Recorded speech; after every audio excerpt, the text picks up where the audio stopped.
Hi friends, welcome to my channel. నా పేరు చైతన్య. ఇది బిగ్ బాస్ సండే రివ్యూ అనమాట. Sunday episode review. So Sunday అంటే ఫన్ డే అని చెప్పి జనరల్గా కొన్ని గేమ్స్ కొంచెం కాంట్రవర్షియల్ గేము నడిపిస్తారు. సో సాంగ్స్, డ్యాన్స్లు అలానే ఉంది ఈ ఎపిసోడ్ కూడా. ఫస్ట్ సండే అంటే ఫన్ డేనే కాదు, పే డే అని చెప్పి ఓవరాల్గా వీళ్ళు ఈ వీక్లో ఏమైతే చేశారో ఆ మిస్టేక్స్ అన్నీ ఒక ఏవీ కింద చూపించడం అయితే జరిగింది. అయితే మణికంఠ నిద్రపోతాడు, ఆ అబ్బాయి నిద్రపోతారు, అండ్ వీళ్ళు ఎక్కువ శాతం ఇంగ్లీష్లో మాట్లాడుతున్నారు కదా. అది ఓవరాల్గా మీరు రూల్స్ ఫాలో అవ్వని దానికి కొంత మనీ అయితే కట్ చేసుకుంటారని అయితే నాగార్జున గారు చెప్పడం జరిగింది. ఎంత మీరు గెస్ట్ చేయండి అంటే ఒకళ్ళు 50,000, ఇంకొకళ్ళు అలా అలా చెప్పుకుంటూ వచ్చారు. ఎవరు కరెక్ట్గా ఫిగర్ అయితే చెప్పలేకపోయారు. 1.5 అని 1.5 కట్ చేసుకోవచ్చు అని చెప్పి ప్రేరణ అయితే అంది. సో ఓవరాల్గా 2 lakhs అయితే కట్ చేశారు. 5 lakhsలో నుంచి 2 lakhs కట్ చేశారు. సో 2 lakhs కట్ చేస్తే 3 lakhs వీళ్ళకి వస్తున్నాయి అన్నట్టుగా చెప్పడం అయితే జరిగింది. సో ఇది పే డే అని చెప్పి అందుకనే అన్నారనమాట. సో నెక్స్ట్ వచ్చేటప్పటికి గేమ్ పరంగా చూసినట్టయితే నెక్స్ట్ ఒక అంతాక్షరి లాంటిది మూవీ నేమ్స్ చెప్పాలి. ఆ మూవీ నేమ్స్ చెప్పే దగ్గర ఈజీగా నేమ్స్ చెప్పొచ్చు, బట్ టైం ఇచ్చినప్పటికీ 1 2 3 4 5 లెక్క పెడుతున్నప్పటికీ కూడా మ్యాక్సిమం ఎక్కువ మంది చెప్పలేకపోయారు. ఇందులో మణికంఠ చాలా బాగా చెప్పాడు, నేమ్స్ మటుకి చాలా బాగా చెప్పాడు మణికంఠ, బట్ లేడీస్ అయితే అసలు సరిగ్గా చెప్పలేకపోయారు. నెక్స్ట్ వచ్చేటప్పటికి ఇంకో గేమ్ ఆడిచ్చారు. ఇంకో గేమ్ ఏంటి అంటే మూవీస్ అయిపోయింది, మూవీస్ తర్వాత ఇంకొక గేమ్ ఆడిచ్చారు అనమాట. ఆ గేమ్లో అంటే కోన్ మధ్యలో పెట్టారు, ఆ కోన్ పట్టుకోవాలి. ఇక్కడ ఎవరైతే దగ్గరగా ఉన్నారో కోన్కి వాళ్ళు పట్టుకున్నారు మ్యాక్సిమం. అది కొంత డిస్టెన్స్ మెయింటైన్ చేసిన వాళ్ళు పట్టుకోలేకపోయారు. ఇక్కడ ఇందులో అమ్మాయిలు గెలిచారు, ఏదో గిఫ్ట్ హ్యాంపర్ వచ్చింది, వాళ్ళు షేర్ చేసుకోవచ్చు అని చెప్పి చెప్పడం అయితే జరిగింది. అది సో ఇక్కడ పెద్ద సీరియస్ మ్యాటర్స్ ఏమి లేవు. నెక్స్ట్ మ్యాటర్ వచ్చేటప్పటికి ఎలిమినేషన్ రౌండ్లో ఎలిమినేషన్ ఎవరవుతారు అనేది చెక్ చేస్తూ వచ్చారనమాట. చెక్ చేస్తూ వస్తే ఫైనల్గా మణికంఠ, బేబక్క వీళ్ళిద్దరు మిగిలారు యాజ్ ఎక్స్పెక్టెడ్. పాప మణికంఠ బాగా టెన్షన్ పడ్డాడు. సో బేబక్క ఆల్మోస్ట్ అర్థమైపోయిన ఫీలింగే బేబక్కలో కనపడింది ఇవాళ చెప్పాలంటే. నన్ను పంపించేయండి సార్ అని చెప్పి మాట్లాడింది, జోక్ చేసింది, అన్నీ చేసింది. నెక్స్ట్ వచ్చేటప్పటికి మధ్యలో ఇంకొక యానిమల్ గేమ్ కూడా ఆడిచ్చారు. ఈ యానిమల్ గేమ్లో ఎవరికి ఏమి ఇచ్చారు అనేది చూసినట్లయితే కనుక, సో ఇక్కడ మనం ఈ యానిమల్ గేమ్ని బట్టి ఎవరిని నామినేట్ చేస్తారనేది మ్యాక్సిమం చెప్పచ్చు. అండ్ లాస్ట్ వీక్లో జరిగిన సిచ్యువేషన్స్ బేస్ చేసుకుని వీళ్ళు అవి ఒకరికొకరు ఇచ్చుకున్నారు. ప్రేరణ సీతకి ఇచ్చింది, నమ్మదగిన వ్యక్తి కాదని చెప్పి. దానికి సీత ఒప్పుకోలేదు.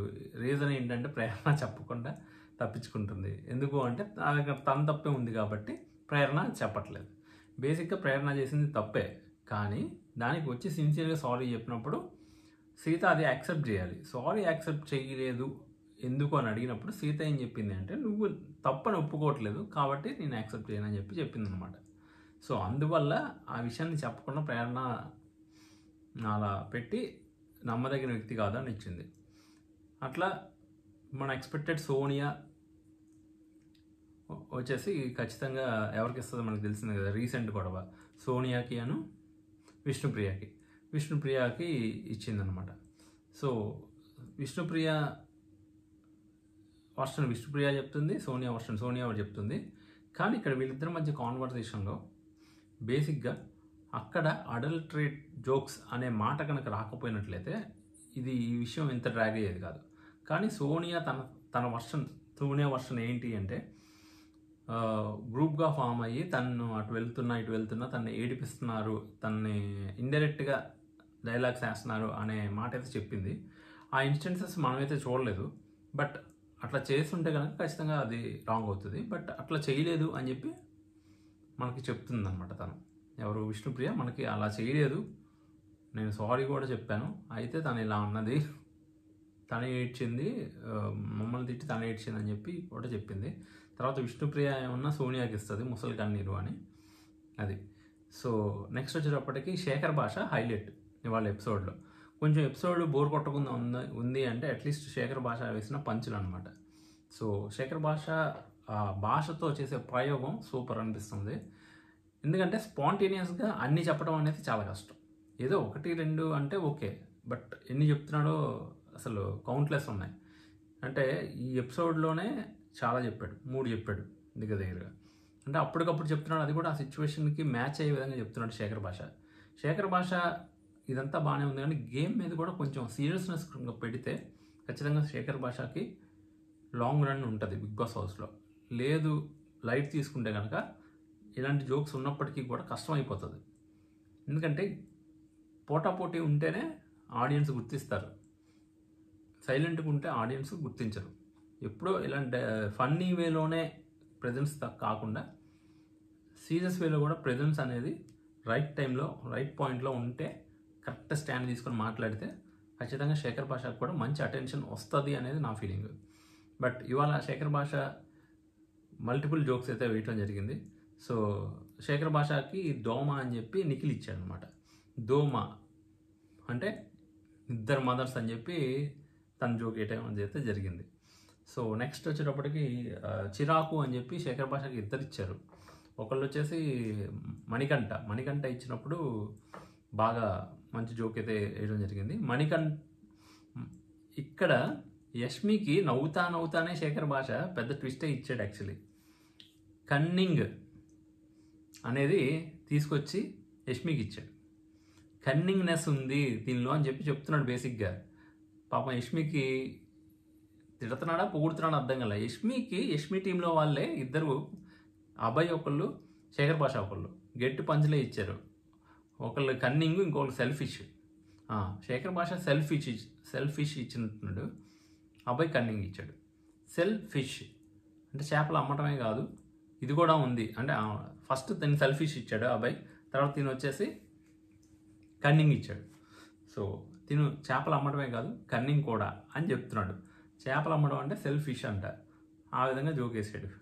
ఇంకా చాలు నువ్వు వెళ్ళి కూర్చో అని చెప్పి నాగార్జున గారు అన్నారు.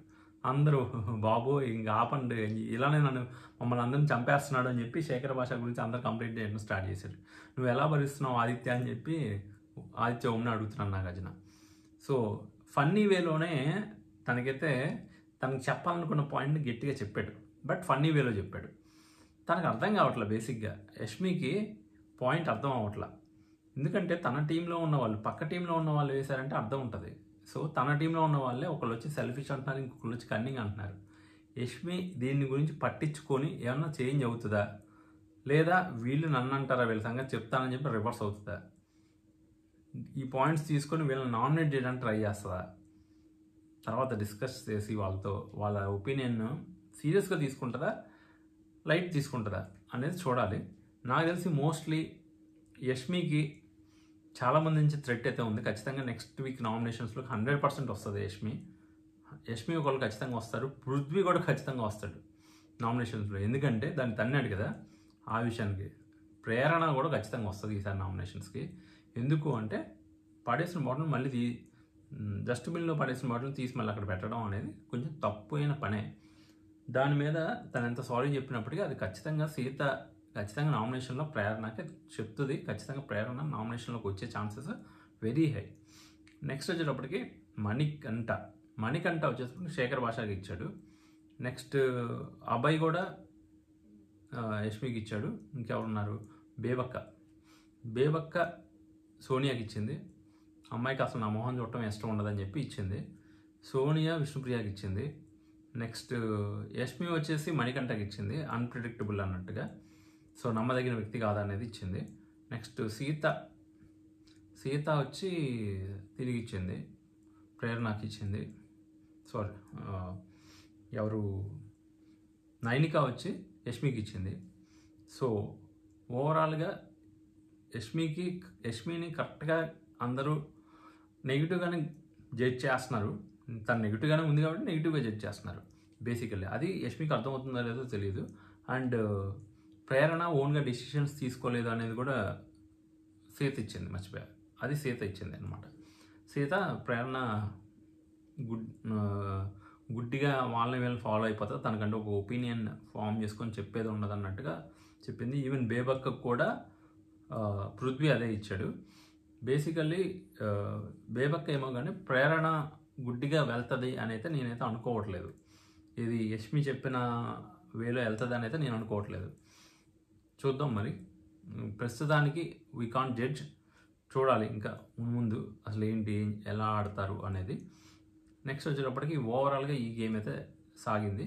ఈ గేమ్లో ఇక్కడ యష్మి చెప్పిన దానికి తిను ఒక ఎక్స్ప్లెనేషన్ అయితే ఇవ్వడం జరిగింది. యాక్చువల్లీ ఏంటంటే నైనిక చెప్తుంది అనమాట. నైనిక ఏమంటుంది అంటే, మణికంఠ నా దగ్గరికి వచ్చి నన్ను ఫస్ట్ తీసుకో, నీ క్లాన్లోకి తీసుకో అని అడిగాడు, కానీ మళ్ళీ అక్కడ నిఖిల్ని కూడా అడిగాడు అని చెప్తుంది. బేసిక్గా అందులో అంత పెద్ద మిస్టేక్ అయితే నాకు అనిపించలేదు. ఎందుకు అంటే మణికంఠని ఎవరు తీసుకోవడానికి రెడీగా లేరని మణికంఠకి తెలుసు. అందుకే ఎవరో ఒకళ్ళు తీసుకోవాలి, తీసుకోకపోతే బాగోదు, నేను అసలు గేమ్లోనే ఉండను కదా అన్న బాధలో, అన్న టెన్షన్లో మనోడు వాళ్ళని వీళ్ళని అందరిని అడగటం అయితే జరిగింది. అందరిని అడగొచ్చు, తప్పే ఉంది, ఎవరో ఒకళ్ళు తీసుకుంటారు. సో ఎవరు పూర్తి అష్యూరెన్స్ ఇవ్వలేదు కాబట్టి తను ఇంతమందిని అడగాల్సి వచ్చింది. ఇప్పుడు నిఖిలే డైరెక్ట్గా నేను తీసుకుంటాను, ఎవరి టీంలోకి వెళ్ళొద్దు అని స్ట్రాంగ్గా చెప్పినట్లయితే ఖచ్చితంగా ఇంక వేరే వాళ్ళని అడగాల్సిన అవసరం ఉండదు. నిఖిల్ హాఫ్గా చెప్పాడు కాబట్టి తను వచ్చి నైనిక దగ్గర అడిగాడు. బేసిక్గా నైనికాని అడిగాడు, యష్మిని కూడా అడిగాడు. యష్మి అయితే ఎస్ అని చెప్పలేదు, నో అని చెప్పలేదు, న్యూట్రల్గా ఉండిపోయింది. సో తను 100% తీసుకోదని మీనింగ్ దానికి. సో కాబట్టి నైనికాని కూడా అడిగాడు, నైనిక తీసుకుంటా అని చెప్పింది. బట్ ఇక్కడ నైనిక నిజంగా తీసుకోవడానికి లేచిందా అంటే నాకు తెలిసైతే లెగలేదు. లేకపోతే నిఖిల్ లేచాను అంటుంది. బట్ నైనిక అయితే తీసుకోవటం నైనికాకి ఇష్టం లేదు, నైనికాకి తను తీసుకోవాలనే ఉద్దేశం అయితే లేదు అని నా ఫీలింగ్ అది. సో ఇది ఓవరాల్ ఎపిసోడ్లో. ఇక్కడ ఫైనల్గా బేబక్క, మణికంఠ వీళ్ళిద్దరైతే ఉంటారనమాట ఎలిమినేషన్కి రెడీగా. సో వీళ్ళిద్దరిలో ఎవరో ఒకరు ఎలిమినేషన్ అవ్వాలి. అది డ్రమ్స్ కొట్టిస్తారు. డ్రమ్స్ కొట్టించినప్పుడు డ్రమ్స్ పగిలిపోతే లోపల రోల్ ఉంటుంది, ఆ పేపర్ రోల్లో రాసి ఉంటుంది సేఫ్ అన్సేఫ్ అని, ఎవిక్టెడ్ అని చెప్పి రాసి ఉంటుంది బేబక్కకి. బేబక్క ఎవిక్ట్ అవుతుంది. Manikanta felt very happy. So ఇప్పటి నుంచైనా మనోడు గేమ్ మార్చుకొని బాగా ఆడితే బాగుంటుంది. తను చెప్పే వర్డ్స్ చాలా క్లారిటీగా విడమర్చి చెప్తున్నాడు నాగార్జున గారికి అయితే. మటుకి నిన్న చాలా క్రిస్టల్ క్లియర్గా ఎక్స్ప్లెయిన్ చేశాడు, నిన్న కూడా యష్మి విషయంలో. ఇవాళ కూడా మంచిగా క్లియర్గా ఎక్స్ప్లెయిన్ చేశాడు. తన ఏ సిచ్యువేషన్లో అలా చేయాల్సి వచ్చింది, సర్వైవల్ కోసం తను అలా చేశాడని చెప్తున్నాడు. సర్వైవల్ కోసం అలా చేయడాన్ని అంత భూతత్వంలో పెట్టి ఎతకాల్సినంత అవసరం లేదు. ఎందుకంటే తను ఏం బ్యాక్ స్టాబింగ్ చేయలేదు, తను వచ్చి అడిగాడు అంతే. నువ్వు తీసుకుంటే నీ దగ్గరికి వచ్చేవాడు, ఎవరు తీసుకుంటే వాళ్ళ దగ్గరికి వెళ్దామని అడిగాడు. బేసిక్గా తప్పే ఉంది, ముగ్గురిని అడగాలి కదా. లేదంటే ముగ్గురు తీసుకోకుండా నన్ను అడగలేదంటే. సో కాబట్టి సేఫర్ సైడ్ ముగ్గురిని అడగటంలో తప్పే లేదు, ఎవరో ఒకరు తీసుకుంటారు కాబట్టి ముగ్గురిని అడిగి పెట్టుకుంటే బెస్ట్ అని అనుకోవటం అంత పెద్ద తప్పేం కాదు అనేది నా ఫీలింగ్. అది తనకు ఉన్న సిచ్యువేషన్ కూడా ముందర ఏడ్చి ఇదంతా అలా ఉన్నాడు కాబట్టి కొంచెం మనోడు డిస్టర్బ్డ్గా ఉన్నాడు కదా. బట్టి మేబీ అది కూడా వన్ ఆఫ్ ద రీజన్. మనోడి కాన్ఫిడెన్స్ లో ఉంది. బేసికల్గా నేను ఉంటానా ఉండనా అనే కాన్ఫిడెన్స్ బాగా లో ఉంది. అట్లీస్ట్ ఇప్పుడు ఆడియన్స్ ఏదో రకంగా మనోడిని సేవ్ చేశారు కాబట్టి ఇప్పటి నుంచైనా మనోడు కొంచెం యాటిట్యూడ్ మార్చుకొని స్ట్రాంగ్గా కాన్ఫిడెంట్గా ఉన్నట్టుగా మాట్లాడి ఏదైనా ఉంటే ఎవరికో తీసుకెళ్ళి చెప్పకుండా మనోడు స్ట్రైట్ ఫార్వర్డ్గా డీల్ చేయగలిగేలా ఉండాలి ఇష్యూని. అలా ఉంటే కనుక బాగుంటుంది. మణికంఠకి గేమ్ మార్చుకునే ఛాన్స్ అయితే ప్రేక్షకులు అయితే ఇవ్వడం జరిగింది. చూద్దాం, లెట్స్ సీ. అది ఓవరాల్గా ఎపిసోడ్లో జరిగింది అయితే ఇది. ఇక్కడ నాకు ఒక్కళ్ళు అసలు నచ్చలేదు. ఎవరంటే ఆదిత్య బొమ్మ. ప్రతిదానికి భాషాబాయేనా, ఇంకెవరు దొరకలేదా? ఏమడిగినా నామినేషన్ దగ్గర భాషాబాయే, ఇక్కడ భాషాబాయే, నిన్న భాషాబాయే. భాష తప్ప ఎవరిని మనం టచ్ చేయట్లే. ఎందుకు అంటే ఎక్కడ టచ్ చేస్తే ఎక్కడ గొడవలు వస్తాయో అనుకుంటున్నాడు. Safe game ఆడేస్తున్నాడు. సేఫ్ కూడా కాదు, సేఫ్కే సేఫ్ గేమ్. బీభత్సమైన సేఫ్ గేమర్ ఆదిత్య ఓం ఇలా ఉంటే కనుక నెక్స్ట్ వికెట్ ఆదిత్య ఓం అవుతాడు, ఖచ్చితంగా అవుతాడు, డౌటే లేదు అందులో. ఎందుకంటే బిగ్ బాస్ హౌస్లో ఇంత సేఫ్ ఆడితే కష్టం. మనకి వీకెండ్స్లో చెప్పే చిన్న చిన్న వాటికి కూడా భయపడిపోయి అవి కూడా వేరే వాళ్ళని ఎంచుకొని ఎవరైతే తనకి ప్రాబ్లం ఉండదో వాళ్ళని ఎంచుకొని చెప్తున్నాడు. అదైతే కరెక్ట్ కాదు. కొంచెం ఓపెన్ అప్ అయ్యి ఆడితే బెటరు, లేదంటే కష్టమే. నెక్స్ట్ వికెట్ ఆదిత్య ఓమే అవుతాడు నామినేషన్స్కి వస్తే కనుక. సో మణికంఠ బెటర్ అనిపించాడు ఆదిత్య ఓం కన్నా. ఎందుకంటే మణికంఠ తప్పో ఒప్పో దాన్ని ఏదనుకున్నాడో చెప్తున్నాడు, ఆదిత్య ఓం ఏమీ చెప్పట్లే. సో ఆదిత్య ఓం ఇలానే ఉంటే కనుక ఖచ్చితంగా నెక్స్ట్ వికెట్ పడేది మనోడిదే. అది. సో మీకేమనిపించింది ఓవరాల్గా ఎపిసోడ్, మీకు ఎలా అనిపించింది చెప్పండి. నెక్స్ట్ ఫైనల్గా బేబక్ అయితే ఎలిమినేట్ అయింది కదా. సో ఎలిమినేట్ అయిన తర్వాత పైకి వెళ్ళిన తర్వాత ఏదో ఒక గేమ్ ఆడిస్తారు కదా. వీళ్ళల్లో ఎవరు హౌస్లో ఉండడానికి సూటబుల్ కాదు వాళ్ళని రోడ్డు మీద వేయండి అన్నారు. 100% Sonia 100% right answer. Prithvi, Nikhil, next వచ్చేటప్పటికి ఇంకెవరిని, యష్మినా అంతే. సో వీళ్ళనైతే రోడ్డు మీద వేయడం అయితే జరిగింది ఓవరాల్గా. సో ఇక్కడ నాకు తెలిసి సీత అయితే బాగా హర్ట్ అయింది పాపం బేబక్క విషయంలో. బేబక్ వెళ్ళిపోతుందని ఎవరు జెన్యున్గా మిస్ అవుతున్నారు బేబక్ని అంటే మోస్ట్ ఆఫ్ ది పీపుల్ ఎత్తారు. ఇక్కడ ఇటు సైడ్ అందరు ఎత్తారు, సోనియా వీళ్ళు కొంతమంది తప్ప మ్యాక్సిమం అందరు ఎత్తారు. సో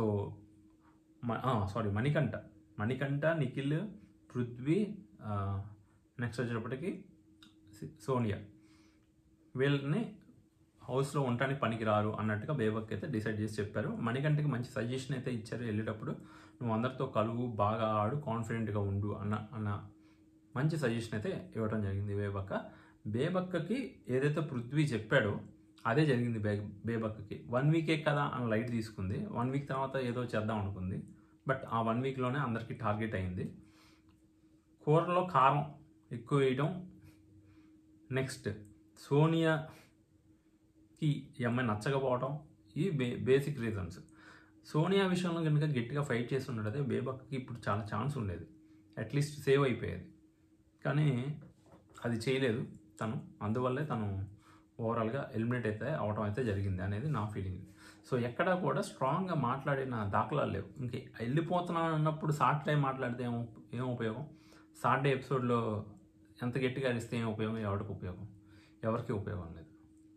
అది ఓవరాల్గా బేబక్క జర్నీ అయితే అలా కంప్లీట్ అయింది. ఇక్కడ సోనియా ఎక్స్ప్లెనేషన్ ఇవ్వడానికి ట్రై చేసింది, ఆ ఎక్స్ప్లెనేషన్లో గట్టిగా దొరికేసింది. సోనియా ఏం చెప్తుంది అంటే, ఇక్కడ నుంచి బేబక్క మంచి సెటర్లు వేసింది.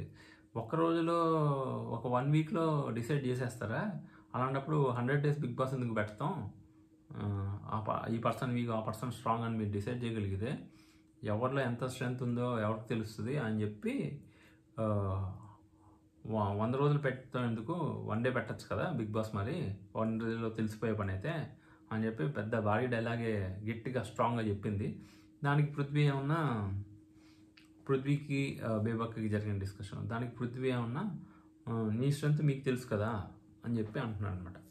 తన స్ట్రెంత్ తనకు తెలుసు, తను ఆడగలుగుతానని తను చెప్తుంది. తన స్ట్రెంత్ తనకు తెలుసు కాబట్టి ఆడగలుగుతాననే చెప్తుంది, నేను బాగా ప్రూవ్ చేసుకుంటానని చెప్తుంది. ఈవెన్ స్టేజ్ మీద కూడా మనకు ఒక ఛాన్స్ ఇస్తే నేను మళ్ళీ బాగా పర్ఫామ్ చేస్తాను ఈసారి అన్నట్టుగా చెప్తుంది మరి పాపం. బట్ ఓవరాల్గా ఏదైనప్పటికీ బేబక్క అయితే ఎలిమినేట్ అయితే అయిపోయారు. ఇక్కడ బేబక్కకి సోనియా ఇచ్చిన ఎక్స్ప్లెనేషన్లో రాంగ్ అని చెప్పా కదా, ఎక్స్ప్లెనేషన్లో దొరికేసింది సోనియా అని చెప్పా కదా. ఏం దొరికేసిందంటే, సోనియా అన్న డైలాగు, మీకు మా ఆకలి అంత లోకుగా ఉందా అంటే, అంత నెగ్లిజెన్స్గా ఉందా, నెగ్లెక్ట్గా ఉందా, మా ఆకలితో ఆడుకుంటున్నారు మీరు అన్నట్టుగా డైలాగ్ వేసింది కదా. అది సరదాగానే వేసిందంట, డైలాగ్ సరదాగానే వేసిందంట. ఎక్కడైనా సరదాగా అంత పెద్ద డైలాగులు వేస్తారా? ఓకే, సరదాగానే డైలాగ్ వేస్తే దాన్ని నామినేషన్స్ వరకు ఎందుకు తీసుకొచ్చింది? అది సరదాగానే అనింది, కానీ ఆ పాయింట్ వేరే వాళ్ళకి చెప్పిందంట తిను. అవును, నువ్వు సరదాగా అంటే ఆవిడ హర్ట్ అయింది, ఆవిడ వండి పెడుతుంది కాబట్టి, ఆవిడ కావాలని చేయలేదు కాబట్టి అన్నావు కాబట్టి ఆవిడ హర్ట్ అయింది. మా ఆకలి అంటే మీకు అంత ఇర్రెస్పాన్సిబుల్ అంటే ఎవరైనా హర్ట్ అవుతారు, సీరియస్గా ఉండేవాళ్ళు ఎవరైనా హర్ట్ అవుతారు. కావాలని చేసే వాళ్ళైతే ఎవరు హర్ట్ అవ్వరు, జోక్గా తీసుకుంటారు, అంటే అందులో అని లైట్ తీసుకుంటారు. ఇక్కడ సోనియా జోక్గానే అన్నానని చెప్తుంది, కానీ జోక్గా అన్న మాటని అవతల వ్యక్తి హర్ట్ అయినప్పుడు ఎవరు తీసుకురావాలి ఇది నామినేషన్స్లోకి? బేబక్క తీసుకురావాలి. నేను ఇంత కష్టపడి చేస్తే అంత మాట అందా అని బేబక్క తీసుకురావాలి. కానీ ఆ పాయింట్ ఎవరు తీసుకొచ్చారు? సోనియా ఆ పాయింట్ పెట్టి బేబక్కని నామినేట్ చేసింది. సో సింపుల్ సరదాగా మాట అన్నానని చెప్తుంది, ఇక్కడ తీసుకొచ్చి నామినేషన్లో చెప్తుంది. అసలు సోనియాకి మైండ్ ఉండి గేమ్ ఆడుతుందా, మైండ్ లేకుండా గేమ్ ఆడుతుందా నాకైతే అర్థం కాల. ఎందుకంటే నువ్వు సరదాగా అన్నా నువ్వే చెప్తున్నావు, మరి అది తీసుకొచ్చి చాలా ఇర్రెస్పాన్సిబుల్. ఎలాగ ఇక్కడేమన్నా సరదాగా అన్నా అని చెప్తుంది, అక్కడేమన్నా అసలు ఇప్పుడు టాస్క్ పెట్టేస్తే ఫుడ్ తినకుండా ఎలా ఆడతారు, ఫుడ్ తినకపోతే టాస్క్ పెట్టేస్తే ఎలా ఆడతారు అంట. ఈవిడ ఫుడ్ తినడానికి వచ్చిందా, టాస్క్ ఆడటానికి వచ్చిందా నాకైతే అర్థం కాల. ఎందుకంటే we came for very big thing. మనకేం అవర్లీ పేమెంట్స్ ఇవ్వట్లేదు. ఆక్పాక్ కరేపాక్ అని చెప్పి భారీ డైలాగ్ ఒకటి చెప్పింది కదా మొన్న. అంత భారీ డైలాగ్ చెప్పిన వాళ్ళు ఫుడ్ గురించి ఎందుకు ఇంత వరి అయిపోతున్నాను నాకు అర్థం కాల. ఒకరోజు ఫుడ్ కొంచెం లేట్గా తింటే ఏమన్నా అయిపోతుందా? ఇప్పుడు ఫైనల్గా చెప్పేది అంటే బేబక్క వెళ్ళిపోయింది కదా, ఇప్పుడు వీళ్ళే వంట చేసుకోవాలి.